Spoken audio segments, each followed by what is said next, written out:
تخيل كده ان انت تبقى عايش حياة مستقرة، كل حاجة فيها ثابتة، وتصحى من النوم فجأة تلاقي المعبد اتهد على اللي فيه. فكرة الانسحاب من حياتنا والانفصال والفراق من أصعب القرارات اللي الشخص بيتعرض ليها في حياته.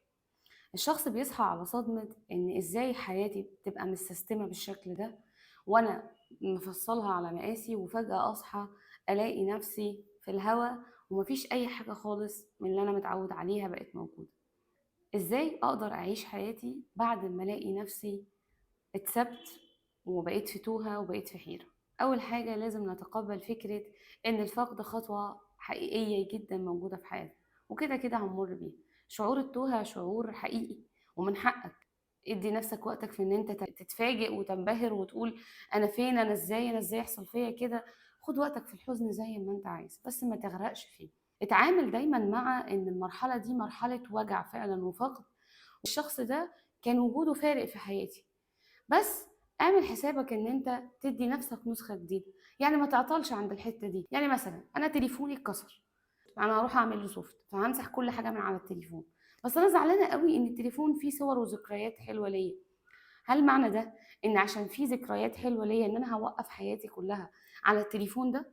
لا، ما هو التليفون اللي قدر يصور لي الصور دي يقدر يخليني اصنع واصور ذكريات تانية احسن واحسن. طبعا لازم كلنا نبقى حاطين في بالنا ان احنا هنمر بخمس مراحل للفقد. اول مرحله وهي مرحله الانكار، اللي هي انا يتعامل معايا كده. هو كان فاكر نفسه مين؟ انا مش مصدقه ان انا بعد العشره دي كلها يرميني في الشارع، انا اللي وقفت جنبه. وبعدين اخش على المرحله اللي بعد منها وهي مرحله الغضب. انا هوريك، ونروح نبهدل بعضنا في المحاكم، وصوات وعياط وانهيارات بعد كده ابدا اهدى بقى وموجه الغضب دي تقل شويه، فاخش في مرحله الحزن، ومن الحزن يسلمني للاكتئاب، اللي هو انا مش قادر استوعب انا ازاي اتعامل معايا ده، والحياه من غيره ما بقتش تتعاش والدنيا وقفت. لحد ما ابدا بقى في مرحله رقم خمسة وهي مرحله التقبل. والتقبل هنا مش معناه الضعف او الاستسلام، لا، معناه قبول الفقد، وان هو كان اهتمام من ضمن اهتماماتي اللي موجوده في الحياه.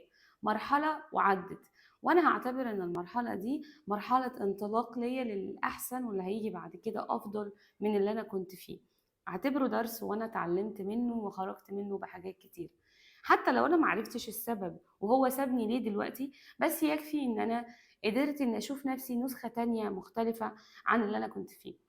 ما يمكن مثلا انا كنت في العلاقة دي مستهلكة، ان انا مش واخدة بالي من نفسي، او العكس، او هو كراجل مثلا دايما مهروس في احتياجات البيت وفي الشغل، وبيخرج من الشغل ده على الشغل ده، وفجأة لقى نفسه لا، ايه ده، انا فين؟ انا في الشارع.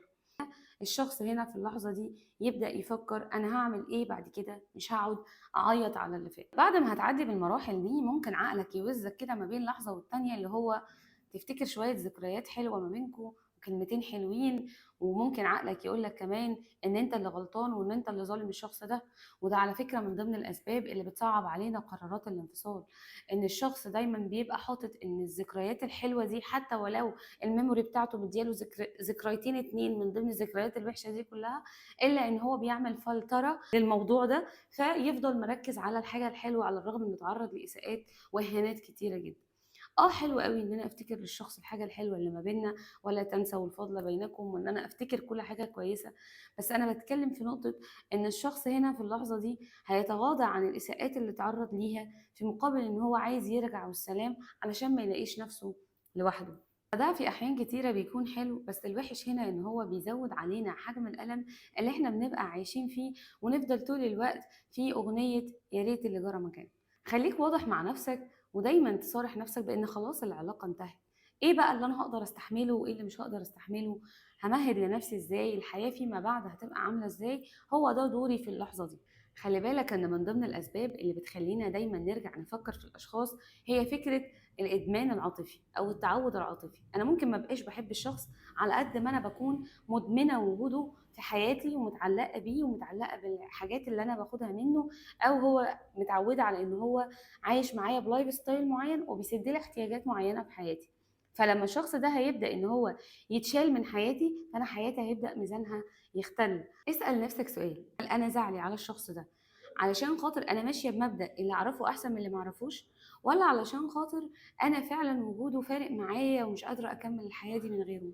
دايما ما ترجعش السبب فيك انت، يعني افصل ما بين شعورك بان انت شخص ما تستاهلش وان العيب فيا وان المشكله عندي انا، وما بين ان انا الشخص ده خلاص علاقتي انتهت بيه ووقفت لحد هنا، وان كان في اسباب كتيره هي كانت السبب في ان العلاقه دي.